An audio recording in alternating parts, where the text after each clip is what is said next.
Masechet Sota, Daf Chav Dalet, nous commençons Chav Gimel Amud Bet au début du Perek. Donc 5 lignes avant la fin, Arusa Veshomeret Yabam. La Gemara nous rapporte tout d'abord toutes les Mishnayot du Perek et ensuite nous développons cette Mishnah à travers les quelques Dapim, c'est un petit Perek, le 4e Perek. La Mishnah nous enseigne Arusa Veshomeret Yabam lo shotod velo notlot ketuba. Une femme qui est soupçonnée de sota, donc qui a reçu kinouï vestira, le mari l'a averti, et stira, elle s'est isolée, elle devra boire cette préparation de sota. Dans le cas où cette femme boit et meurt, donc elle va de toutes les manières mourir, si elle ne meurt pas, donc si elle n'a pas fauté, elle restera mariée avec son mari. Mais dans le cas où la femme ne peut pas boire ou ne veut pas boire, et que, puisqu'elle est interdite à son mari, donc le mari doit la divorcer, est-ce qu'elle pourra réclamer la ketouba à son mari ou pas? Donc nous allons voir dans la Mishnah quels sont les cas où la femme ne boit pas. Est-ce qu'elle prendra sa ketouba? Quels sont les cas où elle ne prendra pas la ketouba? Donc d'une manière générale, on peut dire que si une femme ne veut pas boire, donc il est évident qu'elle ne peut pas ensuite réclamer sa ketouba. La question sera lorsque c'est le mari qui est responsable, comme dans le cas où le mari, pendant le voyage, a eu une relation avec sa femme, et donc elle ne peut plus boire, mais c'est à cause de lui. Là, dans ce cas-là, elle lui est interdite. Il devra la divorcer, mais il est obligé de lui donner la ketouba. La Mishnah commence avec le din de la Arusa. Arusa, donc c'est un homme qui a donné à une jeune fille des Kiddushin. Elle est considérée comme sa femme, Minatora, mais il ne peut pas vivre avec elle tant qu'il n'y a pas eu de choupa. Donc ce qu'on va appeler les Nisuim, le mariage. Donc là, Arusa, la fiancée, mais qui a reçu des Kiddushin, puisque Minatora, la Arusa c'est après les Kiddushin. Si le Arus lui a fait un kinouï, lui a dit « Je t'interdis de t'isoler avec tel homme » et elle s'est isolée. Est-ce qu'elle pourra boire ou elle ne pourra pas boire? Donc nous verrons dans la Mishnah, un passouk que la Gemara nous rapportera, où cette femme ne pourra pas boire, puisqu'elle n'est pas mariée. Mais elle ne prendra pas de ketouba, donc il doit la divorcer, mais elle ne pourra pas prendre de ketouba. Donc le din de Arusa, Shomeret Yabam, où la femme dont le mari est mort sans laisser d'enfant, elle attend le yiboum avec le frère de son mari. Et pendant cette période d'attente du yiboum, le yabam lui a fait un kinouï, lui a interdit de s'isoler, il lui a dit ne t'isole pas, et elle s'est isolée. Et bien dans ces deux cas-là, lo shotot velo notlot ketuba. Elles ne pourront pas boire, nous verrons pourquoi dans la Gemara, velo notlot ketuba, mais elles ne prendront pas non plus de ketuba, puisqu'elles sont interdites au harous ou au yabam, à cause de cet isolement après le kinouï. Elles ne pourront pas prendre de ketouba, elles doivent être divorcées et elles ont perdu leur ketouba. Shinema, comme c'est marqué dans le pasuk, Asher tiste isha tachat isha, c'est-à-dire lorsqu'une femme va dévier tachat isha, sous son mari, c'est-à-dire elle était mariée. Elle était mariée, prat le haroussa, à l'exception de la haroussa, puisqu'il n'y a pas eu encore de mariage, il y a eu juste les kiddushin, veshomeret yabam, qui était en attente du hiboum, il n'y a pas eu non plus de mariage. Un autre cas, nous dit la Mishnah, Almana le Kohen Gadol. Un Kohen Gadol a l'interdiction de se marier avec une veuve. Si le Kohen Gadol a épousé malgré tout une veuve, ou une Grusha vechalutza le Kohen Idiot a l'interdiction de se marier avec une divorcée. Il s'est marié avec une divorcée malgré l'interdiction de la Torah vechalutza, ou avec une femme qui avait reçu la Chalitza. Elle est aussi interdite au Kohen, donc ce mariage est interdit. C'est vrai que les Kiddushin sont tofsin, il y a un mariage, mais il ne peut pas rester et vivre avec sa femme, ou encore dans le cas de mamzeret, une femme mamzeret, donc qui est fruit d'une union interdite par la Torah, une union où l'enfant est mamzer. Dans ce cas-là, la mamzeret qui est interdite à un Israël, si il s'est malgré tout marié avec elle et qu'il y a eu qui nous y vestira, quel est le din?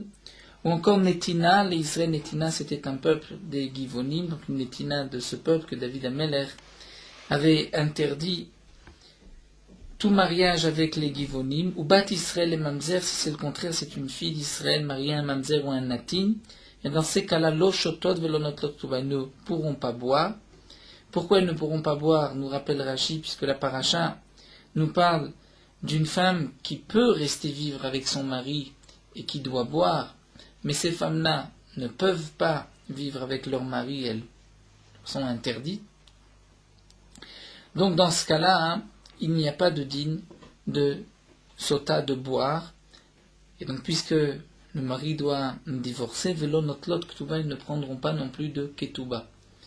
Bien que nous rappelle Rashi, lorsqu'une veuve se marie avec un Kohen Gadol, les Chachamim n'ont pas imposé d'amende, il doit payer la ktuba, donc il doit la divorcer, mais il doit payer la ktuba, on ne peut pas dire qu'elle était responsable de ce mariage. Malgré tout, c'est lorsqu'il n'y a pas eu de kinouï vestira, mais s'il y a eu kinouï vestira, elle s'est isolée, qu'elle est interdite au Kohen Gadol, là elle perd sa ketuba. Ve'elu, lo shotot velo notlot ketuba. La Mishnah poursuit, voici des femmes qui ne vont pas boire et qui ne prendront pas de ktuba. Haomeret me'ani, si la femme avoue avoir fauté, elle dit j'ai fauté, donc elle ne boit pas, et elle ne reçoit pas de ktuba. Veshebaola idim sheitimea, si les témoins sont venus dire qu'elle est impure, qu'elle a fauté. Ve'omeret enishota, ou si elle-même dit je ne veux pas boire, donc dans ces cas-là, elle ne boira pas, mais elle ne prendra pas de ktuba. La Mishnah poursuit, Amar ba'ala inimashke, si c'est le mari qui dit je ne veux pas la faire boire, ou bien chez Baala Baalea Baderer, que le mari a une relation avec sa femme en chemin, donc elle lui était interdite, il monte au Beddin, il monte à Yerushalayim, et en chemin il a une relation avec sa femme, donc là elle ne peut pas boire, mais notlot ketuba, velo shotot, ils pourront prendre leur ketuba, étant donné que c'est le mari qui a empêché, si on peut dire, cette femme de boire. Mais tout Baaleem Hacheloshatu, quel est le digne d'une femme, sota, dont le mari est mort avant d'avoir pu boire? Bet Shamayim notlot ktuba velo shotot. Bet Shamayim nous disent elles prendront leur ktuba mais elles ne boiront pas. Ou Bet Hillel omrim. Bet Hillel nous disent o shotot o lo notlot ketubatan. Ou bien elles vont boire, ou bien elles ne prendront pas de ktuba. Et Rashi nous explique bien sûr qu'elles ne peuvent pas boire puisque le mari n'est pas là pour amener sa femme au Bet Hamikdash, comme c'est marqué dans le pasuk Ve'evi ha'ish et ishto. Donc Bet Hillel nous disent puisqu'elle ne peut pas boire, donc elle ne prend pas de ketuba. Donc d'après Bet Shammai, elles pourront prendre la ketuba, mais d'après Bet Hillel, elles ne prendront pas de ketuba. Mais au beret ravero, mais neket ravero. Dire une femme dont le mari est décédé, et elle était enceinte. Elle n'a pas le droit de se marier tant que elle n'a pas accouché, elle n'a pas sevré son enfant, c'est-à-dire 24 mois après la naissance. Et pendant cette période, elle n'a pas le droit de se remarier. Ou bien meneket ravero, c'est-à-dire si un homme épouse, donc il a une femme, meuberet, qui est enceinte de son prochain, donc le mari est mort, elle est enceinte, ou meneket ravero, la femme qui allait l'enfant de son prochain, c'est-à-dire là aussi, elle allaitait l'enfant de Réhouven, et Réhouven est mort, et elle veut se marier avec Shimon, donc elle doit attendre 24 mois. Dans le cas où elle n'a pas attendu, et elle s'est mariée alors qu'elle était enceinte, ou bien alors qu'elle allaitait, et qu'ensuite, le mari avec kinouï vestira, dire l'a soupçonné, l'a averti, et ensuite elle s'est isolée. Donc dans ce cas-là, lo shotot velo notlot ktuba, dit vrai Rabbi Meir. Rabbi Meir pense qu'elles ne vont pas boire, elles ne prendront pas de ktuba. Pourquoi? Étant donné que il y avait là une interdiction, pour dire d'après Rabbi Meir, nous verrons dans la Gemara la raison de Rabbi Meir. Chachamim disent yachol ou la frisha ve'lachzira lachar zman. Chachamim nous disent mais il peut la frisha, c'est-à-dire la mettre de côté, attendre jusqu'à 24 mois et la reprendre. Donc elle est appelée, d'après les Chachamim, Riouya Leishut, c'est-à-dire elle peut se marier avec lui, elle peut vivre avec lui, pas immédiatement, mais plus tard, donc il peut la faire boire. D'après Rabbi Meir, on regarde sur le moment d'aujourd'hui, puisqu'aujourd'hui il ne peut pas vivre avec elle, puisqu'il avait l'interdiction de se marier jusqu'à la fin des 24 mois. Donc, d'après Rabbi Meir, elle ne boit pas. D'après les Chachamim, elle pourra boire. Aïlonite. Si un homme se marie avec une femme aïlonite, une femme stérile, qui ne peut pas avoir d'enfant, qui n'a pas les simanim, un peu les signes de puberté, comme nous apporte Rashi, Vezekena, ou une femme qui est zekena, c'est-à-dire vieille, qui ne peut plus aussi avoir d'enfant, Veshena Riouya Leled, ou qui ne peut pas avoir d'enfant parce qu'elle a bu une potion, un remède, un mélange qui l'empêchera d'avoir des enfants à vie. Une telle femme est interdite pour un homme qui n'a pas eu encore d'enfants. Un homme a l'obligation, s'il peut avoir des enfants, de se marier avec une femme qui pourrait avoir des enfants. Si un homme s'est malgré tout marié avec une Aïlonite, Skenashnora et Leled, et qu'ensuite il y a eu Kinouy Vestira, l'onotlot Ktuba veloshotot, elles ne prendront pas de Ktuba, mais elles ne pourront pas boire non plus, étant donné que cet homme-là ne peut pas vivre avec elle, puisque lui doit avoir des enfants. Rabbi Lezer Omer, Rabbi Lezer nous dit non, il peut en parallèle se marier avec une autre femme et avoir des enfants, donc celle-ci ne lui est pas interdite. Puisqu'elle ne lui est pas interdite, donc on peut lui faire boire et elle perdra sa ketouba. Veshar kol nashim et toutes les autres femmes. C'était lorsqu'il n'y a pas d'interdiction. Ou bien on dira oshotot olonotlot ketouba, ou bien elles vont boire, ou alors si elles ne veulent pas boire, elles ne prendront pas de ketouba. Eshet Kohen, la femme d'un Kohen. Shota ou muteret le baala. La femme d'un Kohen, si elle a bu et qu'elle n'est pas morte, elle est permise à son mari. Eshet Seris, la femme d'un homme Seris, un homme eunuque, un homme qui ne peut pas avoir d'enfant. Shota, elle peut boire aussi, et Rachid nous précise, dans le cas où il est devenu Seris, stérile, il a été castré, après s'être marié avec elle, c'est-à-dire elle a eu d'abord une première relation avec son mari, puisque c'est une condition que nous verrons dans la Gemara. Un autre point nous enseigne la Mishnah, l'idée kol arayot mekanim, c'est-à-dire pour toutes les arayot, un homme peut interdire sa femme, là, lui faire le kinouï, lui interdire de s'isoler. C'est-à-dire même sur ses parents, frères et sœurs, pas frères et sœurs, un frère, ou donc une des autres interdictions de la Torah, le mari peut dire je t'interdis de t'isoler avec tel ou tel homme, même si cet homme, de toute manière, il y a une interdiction, à part l'interdiction de Eshetish, une autre interdiction de Arayot. Chutz mina katan, à l'exception d'un katan, c'est-à-dire d'un enfant, puisque la Torah dit Veshchav ish ota, un homme, ce n'est pas un homme, c'est un enfant. C'est comme s'il n'y avait pas eu de kinouï, ou mimish et no ish. On exclut aussi celui qui n'est pas un homme, c'est-à-dire, la Gemara nous expliquera qu'est-ce que l'on vient ici exclure. Voici les cas où ce n'est pas le mari qui va poser le kinouï, mais c'est le beddin. Dans le cas où le mari est devenu sourd-muet, donc il a le statut d'un choté, d'un faux, nishtate, où il a perdu la raison, où il était en prison et donc il ne peut pas surveiller sa femme, le beddin peut faire un kinouï à la place du mari. L'ole ashkota amrou, pas pour lui faire boire, puisque c'est seulement lorsque le mari va amener sa femme au beddin que le mari peut lui faire boire, et même dans le cas où le beddin a fait le kinouï auparavant et qu'ensuite c'est le mari qui veut amener sa femme au beddin, il ne peut pas, puisqu'il nous rappelle Rashi, la Torah dit vekina vehevi, c'est-à-dire celui qui a fait le kinouï, c'est lui qui va amener sa femme. Donc il ne peut pas lui faire boire, et là les posla miktubata, mais le beddin peut faire perdre à cette femme sa ketouba. C'est-à-dire si cette femme n'a pas suivi l'ordre du beddin et elle s'est isolée, elle perd sa ketouba. Rabbi Yosef, Omer Aflash Kota, Rabbi Yosef nous dit que le beddin peut aujourd'hui faire le kinouï, et le mari pourra lui faire boire ensuite le mesota, lorsque le mari sortira, même si ce n'est pas le mari qui a fait le kinouï, mais le mari peut se servir du kinouï du beddin et faire boire à sa femme. Donc pas dans le cas où cet homme a perdu la raison, mais dans le cas où Chavouj bebet à Asurim, où il est en prison, si on pense que aussi il peut retrouver la raison, dans ce cas-là, le mari pourra aussi amener sa femme grâce au kinouï du beddin. Donc nous allons reprendre le premier din de la Mishnah concernant la Haroussa ve Shomeret Yabam. Donc la Mishnah a exclu la Haroussa ve la Shomeret Yabam, donc la Haroussa qui n'a reçu que les Kiddushin, il n'y a pas eu encore de mariage, Shomeret Yabam elle était en attente du Yiboum. Elles ne vont pas boire, mais elles ne prendront pas de Ktuba. Pourquoi? Puisque la Torah dit Asher tiste isha tachat isha, c'est-à-dire une femme qui dévie tachat isha alors qu'elle était mariée, elle était avec son mari, donc son mari. Et là, dans ces deux cas-là, il n'y avait pas de mariage encore. Alors la Gemara nous dit Mishtahu de l'oshatia. On peut déduire de la Mishnah qu'on ne fera pas boire la Haroussa ou la Shomeret Yabam, mais kinouï maknela, mais on peut faire un kinouï. C'est-à-dire que le mari peut dire à sa haroussa ou à la shomeret yabam, le yabam peut dire à la shomeret yabam, je t'interdis de t'isoler avec tel ou tel homme. Et si ensuite elle s'isole, c'est vrai qu'elle ne pourra pas boire, mais elle est dorénavant interdite au harous ou au yabam. Donc Menahan Emilé demande à Gmoé, d'où est-ce qu'on sait que même s'il n'y a pas eu encore de mariage, on peut malgré tout faire un kinouï qui interdira par la suite cette femme à son mari.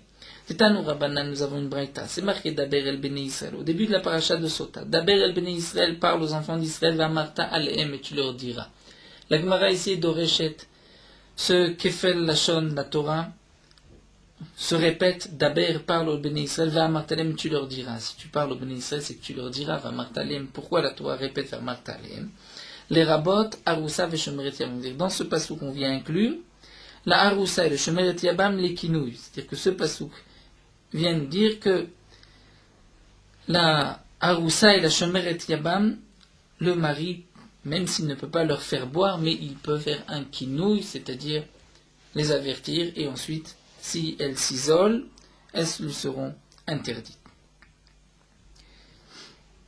Umatnitim Mané, et qui est l'auteur de la Mishnah, nous dit la Gemara, Rabbi Yonatan Hi. C'est Rabbi Yonatan. D'Etania, nous allons voir une marloquette entre Rabbi Yesher et Rabbi Yonatan. La Torah dit, Tachat Isher, c'est-à-dire lorsque le Kohen va dire à la femme, Imno Shachav Ishotar, Vimno Sati Tuma Tachat Isher, c'est-à-dire si tu n'as pas fauté, tu n'as pas dévié, Tachat Isher sous ton mari. Donc on parle qu'elle était Isher, mariée. Prat, on vient sur la Haroussa. La Haroussa n'était pas encore mariée, elle avait juste reçu des Kiddushi. Est-ce que je vais aussi exclure du passouk la Shomeret Yabam, que la Shomeret Yabam ne pourra pas boire non plus? Talmud Lomar, Ish, Ish. La Torah dit Ish, Ish. Et nous avons Daber Ben Israël Vamar Talem, Ish, Ish, Kitiste Ishto. La Torah, en mentionnant Ish, Ish, vient inclure un autre cas. C'est même un cas qu'on aurait pu exclure, c'est-à-dire la Shomeret Yabam. La Torah vient dire Ish, Ish, c'est-à-dire même dans le cas de la Shomeret Yabam, on peut appliquer le din de Sota d'Ivre Rabbi Yoshia. Donc d'après Rabbi Yoshia, on ne peut pas faire boire à une Haroussa, elle est exclue de la paracha, mais la Shomeret Yabam a été inclue par la Torah. Donc elle pourra boire. Notre Mishnah n'est certainement pas comme Rabbi Yoshia qui dit que la Haroussa et la Shomeret Yabam ne vont pas boire. Rabbi Yonatan le même. Rabbi Yonatan dit, puisque c'est marqué Tachat Isher, c'est-à-dire on vient exclure, tu as dévié Tachat Isher dessous ton mari. Donc on voit qu'elle est mariée. Prat, on vient sur les Shomeret Yabam, nous dit Rabbi Nathan, celle qui attendait le hiboum. Elle n'est pas considérée comme ayant un mari. Otsi, Shomeret Yabam velotiet, Haroussa. Rabbi Nathan pose la question, mais est-ce que je vais exclure la Shomeret Yabam, mais je ne vais pas exclure la Haroussa? Talmud Lomar, le pasouk dit non. Asher tiste Isha, Tachat Isha. J'ai un autre pasouk qui me dit que si la femme a dévié, Isha, la femme, Tachat Isha, dessous son mari. Donc ce pasouk-là vient exclure Prat le Haroussa. On vient exclure la Haroussa, puisqu'elle n'est pas mariée, elle a juste reçu des Kiddushin. Donc d'après Rabbi Yonatan, et la Shomeret Yabam et la Haroussa sont exclus du Pasouk, et elles ne pourront pas boire cette préparation de Sota. Donc notre Mishnah qui dit que Haroussa et Shomeret Yabam lo shotot v'lo notnot ketouba, c'est l'avis de Rabbi Yonatan, puisque d'après Rabbi Yoshia, la Shomeret Yabam pourra boire. Donc nous avons vu jusque-là une marloquette entre Rabbi Yoshia et Rabbi Yonatan. C'est vrai que d'après tout le monde, le mari peut faire un kinouï, même pour la Haroussa et la Shomeret Yabam, puisque c'est marqué Daber Ben Israël ve'amarta alehem. Mais est-ce qu'on peut lui faire boire ou pas? Ça, c'est la marloquette entre Rabbi Yonatan et Rabbi Yoshia. D'après Rabbi Yonatan, on va exclure les deux cas. La Gemara explique que Mar alim ale Haroussa, l'un, comme nous voyons ici, que de ce mot Tachat Isher, nous avons une marloquette. Qui est-ce qui est exclu? Tachat Isher dessous son mari. Sous ton mari. Qui est-ce qui est exclu? D'après Rabbi Yonatan, on exclut la Shomeret Yabam. C'est-à-dire que la Haroussa est quand même considérée comme, si on peut dire un peu, plus mariée que la Shomeret Yabam. D'après Rabbi Yoshia, c'est le contraire. Puisque de Tachat Isher Prat la Haroussa, on exclut la Haroussa. C'est que donc la Haroussa est considérée moins mariée que la Shomeret Yabam. C'est ce que l'Agma nous dit. Mar alim ale Haroussa. L'un pense que la Haroussa est plus mariée que la Shomeret Yabam. Donc ce mar, c'est Rabbi Yonatan, qui va exclure Tachat Isher la Shomeret Yabam, mais la Haroussa ne peut être exclue de ce passouk parce que Alim ale Haroussa, c'est plus fort, le mariage est plus fort de la Aroussa, elle est plus considérée comme Isha, des Kiddushin d'idées, puisque nous disons que la Aroussa, c'est ses propres Kiddushin, Vesoklim al Yado, et si sa femme va transgresser, dire pendant cette période avant le mariage, commet un adultère, elle sera lapidée. Alors que la Shomeret Yabam, ce n'est pas ses propres Kiddushin, ce sont les Kiddushin de son frère, et il n'y a pas non plus de skila si elle faute, c'est un lave de la Torah. Uma ralim ale Shomeret Yabam, alors que Rabbi Yoshia, pour lui, la Shomeret Yabam qui attend le Yiboum, elle est plus Isha. Et son mari est plus appelé Isher. Et on exclut la Haroussa. Pourquoi? De l'Omer Serem Messira le Choupa, puisque la Shomeret Yabam n'a pas besoin de Choupa. Dire juste, si le Yabam prend cette femme et par biais, par une nation, il va l'acquérir, elle deviendra sa femme, même s'il n'y a pas eu de Choupa. Alors que pour la Haroussa, il faut toute une procédure de Choupa. Donc on a compris pourquoi Rabbi Yonatan et Rabbi Yoshia, du même pasuk Tachat Isher, l'un va exclure la Haroussa, l'autre va exclure la Shomeret Yabam. Donc tout dépend, chacun pense que celle-ci est plus exclue que l'autre. La Gemara continue. Rabbi Yonatan. Hay ish ish mai avidle. D'après Rabbi Yonatan, nous avons vu que le pasuk Tachat Isher vient exclure la Shomeret Yabam. Le pasuk Tachat Isha vient exclure la Haroussa. Pourtant, nous avons rapporté plus haut par Rabbi Yoshia un pasuk ish ish qui vient inclure. D'après Rabbi Yonatan, qu'est-ce que ce pasuk vient inclure? Mai avidle. La Gemara répond, Mevaïl les rabot eshet cheresh ve'eshet shote ve'eshet shimum. On vient inclure la femme du cheresh, du sourd-muet, la femme du fou et la femme du shimum. Shimum, nous vous explique Rachid, c'est celui qui a été frappé par Timon Lev et par l'étonnement du cœur. C'est quelqu'un qui est, on peut dire, étourdi, qui n'a pas tous ses sens. Donc un degré dans le shoté. Qu'est-ce qu'on vient inclure de ce pasouk, nous dit Rashi, que le beddin pourra faire le kinouï. Donc ish ish pour nous dire que même dans le cas où le mari n'est pas en mesure de faire le kinouï, c'est le beddin qui le fera. Vers Rabbi Yoshia, donc maintenant on va se tourner vers Rabbi Yoshia. C'est vrai que lui est doresh tachat isher, et il est doresh ish ish pour inclure la shomeret yabam. Mais que va faire Rabbi Yoshia du pasouk utilisé par Rabbi Yonatan, asher tiste isha tachat isha? Qu'est-ce que ce passouk vient exclure? Mayavid le lagma répond, mais va il est la kish ish li isha. Et ce passouk, on va l'utiliser pour faire un ekesh entre l'homme et la femme, ve isha le ish, et entre la femme et l'homme. Rashi ne nous rapporte pas encore quel est ce ekesh, quelle est cette braïta. C'est une braïta que nous verrons vers la fin du Perek, nous dit Rashi. Donc nous laissons nous aussi ce ekesh ish le isha, ve isha le ish. Donc Rabbi Yoshia utilise ce passouk pour autre chose. La Gemara continue sur un autre point. Et la Tama d'Irtivia Nekrae, toute la raison pourquoi on a exclu la Haroussa, la femme qui a reçu des Kiddushin, c'est parce que c'est marqué dans un pasouk. Quel pasouk? D'après Rabbi Yoshia, nous avons vu que la Haroussa est exclue de Tachat Isher. D'après Rabbi Nathan, la Haroussa est exclue de Tachat Isha. Demande la Gemara, Lavachi, mais si on n'avait pas eu ce pasouk Avamina, on aurait dû dire que Haroussa chatia, que la Haroussa va boire. Pourtant, lorsque Ravacha est venu de Darom du sud, Atav a été matnita biyade, il est venu, il a rapporté un enseignement dans sa main. C'est-à-dire ce que nous avons déjà mentionné dans la Mishnah, qu'il y a une condition pour la sota. C'est qu'une femme ne va boire cette préparation de sota que lorsque elle a déjà eu au moins une fois une relation avec son mari, et qu'ensuite elle a été soupçonnée d'adultère. Mais si elle n'a jamais été avec son mari, même si elle était liée par le lien des Kiddushim, elle ne va pas boire cette potion. On l'apprend du pasouk, puisque la Torah dit un homme a eu une relation avec cette femme, mibal ade isher, c'est-à-dire à part son mari. De là on apprend mishekadma shechivat bal la boel. Il faut que le mari ait au moins une relation avant le boel, avant cet homme qui a commis un adultère avec cette femme. Velo shekadma shechivat boel le bal, et pas dans le cas inverse où c'est d'abord le boel avant le bal. Donc dans le cas de la haroussa, cette femme qui n'a reçu que des kiddushin de son mari, même s'il y a eu qui nous vestira, et qu'elle est soupçonnée d'adultère, malgré tout, elle ne va pas boire. Pourquoi? Puisqu'elle n'a pas eu encore de relation avec son mari. C'est une condition de la Torah. Ramé Bachama répond, on parle dans le cas où cet homme-là avait transgressé. C'est-à-dire, après les Kiddushin, il a eu une relation avec sa femme alors qu'elle était encore chez ses parents.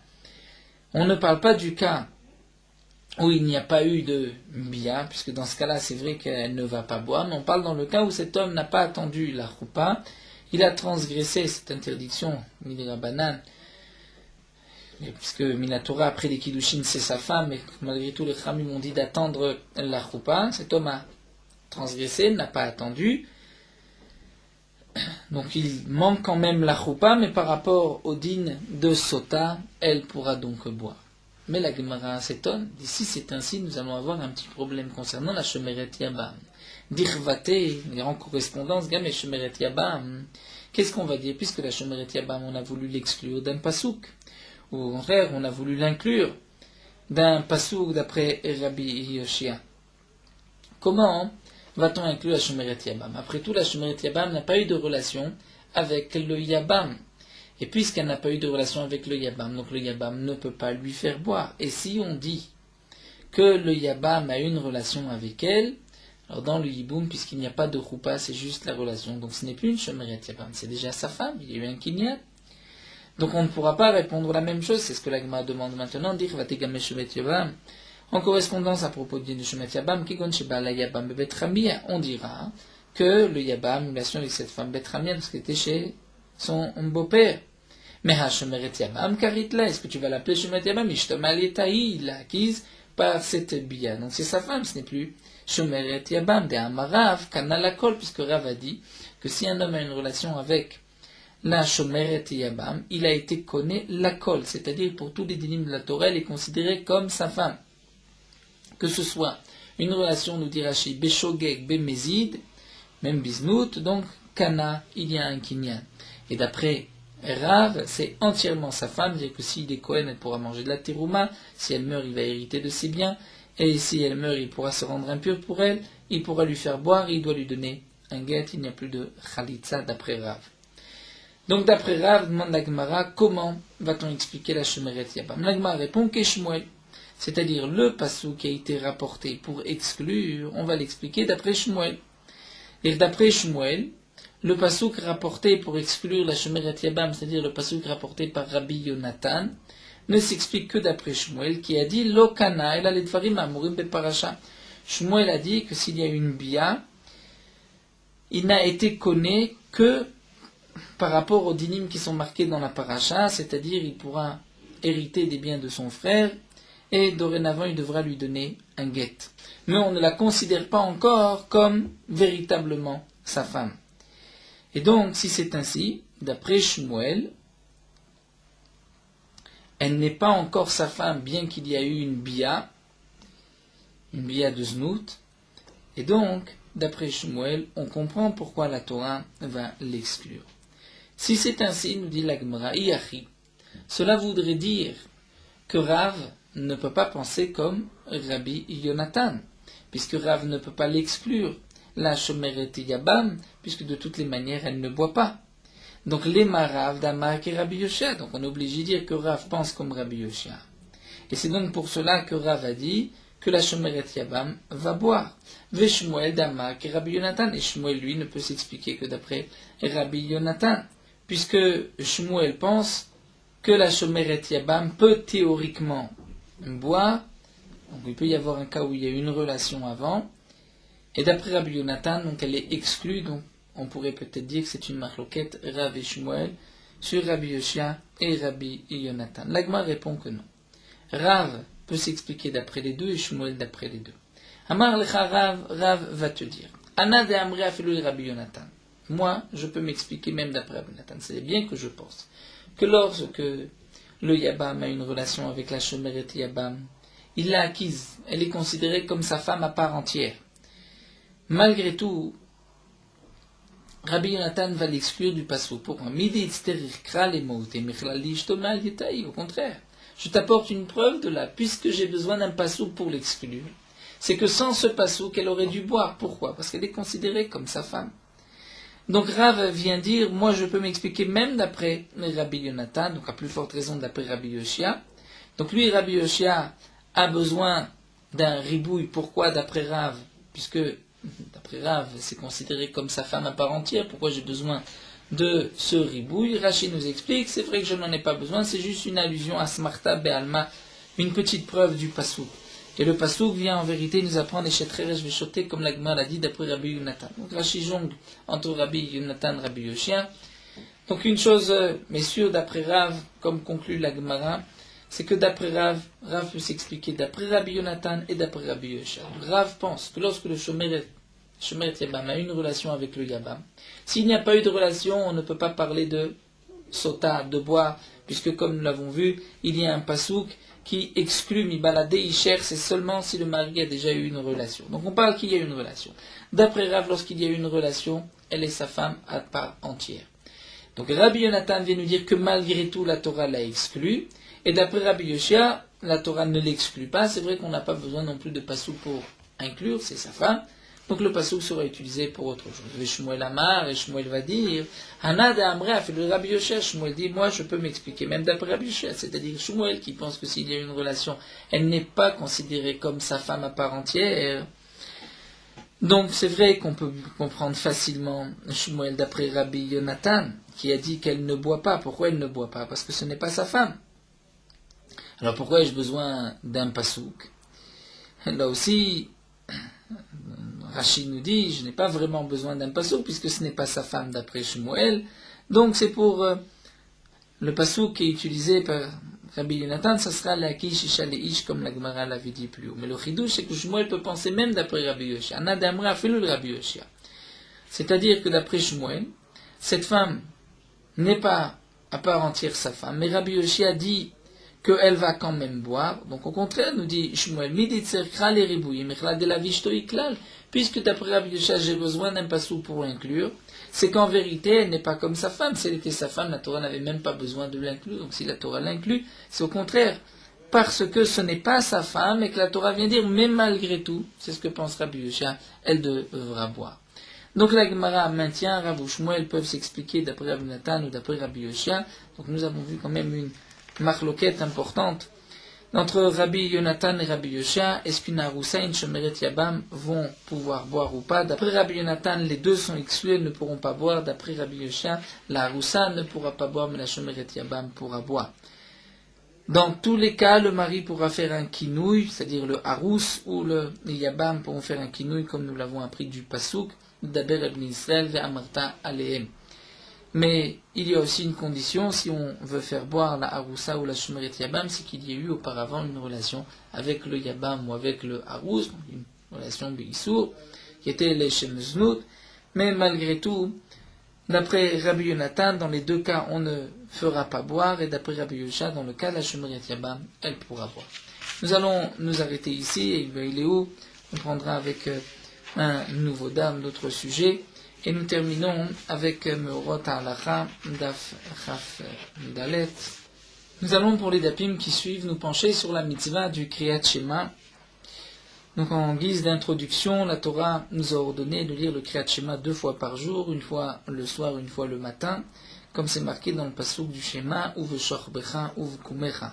De là, les Chachamim ont appris que Uve Shorbecha, c'est lorsque les gens sont couchés, donc toute la nuit.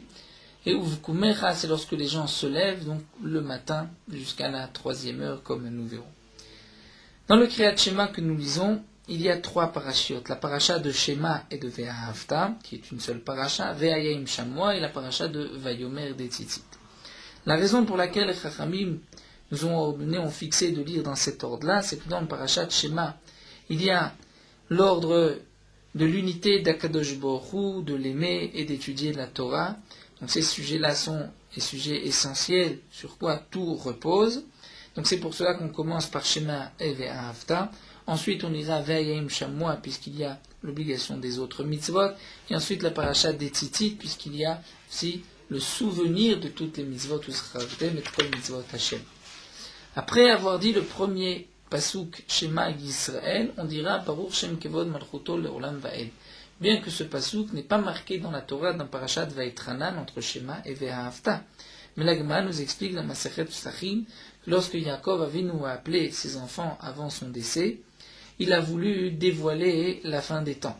Et à ce moment-là, la Shrina s'est levée, est partie et n'a pas laissé Yaakov de dévoiler le Ketz. Yaakov s'est dit que c'est peut-être à cause de mes enfants, peut-être un enfant qui n'est pas méritant, comme Abraham Avinu a eu Ishmaël, Yitzhak a eu Esav, peut-être que lui aussi est bien un enfant, un enfant qui n'est pas comme il faut, et à ce moment-là, ses enfants lui ont dit Shema Yisraël, cette fois-ci ils se sont adressés à lui, Shema Yisraël, Yaakov qui est aussi d'Israël, Hashem Elokeinu, Hashem Echad, pour dire de la même manière que dans ton cœur il n'y a qu'un seul Dieu, nous aussi nous avons qu'un seul Dieu. À ce moment-là, Yaakov Avinu a répondu Baruch Hashem Kevod Malchuto Leolam Vaed, soit béni le nom de l'honneur de sa royauté à jamais.